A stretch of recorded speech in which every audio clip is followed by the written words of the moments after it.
നമുക്ക് OET grammar Deepthi മാമാണ് session എടുക്കുന്നത്. എങ്ങനെ ഉണ്ടായിരുന്നു OET ഗ്രാമർ?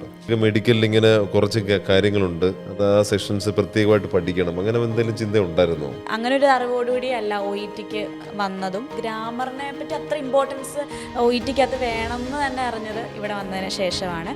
പിന്നെ ബേസിക് ഗ്രാമർ പോലെ തന്നെ ഇമ്പോർട്ടൻസ് OET ഗ്രാമറിനും ഉണ്ട് എന്നറിഞ്ഞതും ഇവിടെ വന്നതിന് ശേഷമാണ്. അവിടെ OET ഗ്രാമറിൻ്റെ ക്ലാസ്സിലിരിക്കുമ്പോഴാലും ശരി, ബേസിക് ഗ്രാമർ പറഞ്ഞ പോലെ തന്നെ നമ്മൾ മാമിൻ്റെ ക്ലാസ്സിലിരിക്കുമ്പോഴും ഇങ്ങനെ എല്ലാം ഇങ്ങനെ കൃത്യമായിട്ട് നമുക്ക് ഓർഡറായിട്ട് ഒരു കറക്റ്റ് ഒരു ഓർഡറിലാണ് മാം എല്ലാം പഠിപ്പിച്ച് കൊണ്ടുപോകുന്നത്. ഇങ്ങനെ നമുക്കൊരു കൺഫ്യൂഷൻ വരത്തില്ല. അതും ഈ പറഞ്ഞ പോലെ നമുക്ക് വീട്ടിൽ പോയിരുന്ന് നമ്മൾ എടുക്കുന്ന എഫേർട്ടിനെ നമുക്ക് ഒത്തിരി കുറയ്ക്കും. അതുകൊണ്ട് നമുക്ക് എക്സാം എഴുതുമ്പോഴും ഏത് മൊഡ്യൂൾ ചെയ്യുമ്പോഴാണെങ്കിലും ശരി, നമുക്ക് ആ ഒരു പെട്ടെന്ന് നമുക്ക് തലയിലോട്ട് വരും, ഇന്നതാണ്, ഇന്നതിന് ആർട്ടിക്കിളുണ്ട്, അത് പിന്നെ നമുക്ക് ഇരുത്തി ചിന്തിക്കേണ്ടതായിട്ട് വരത്തില്ല.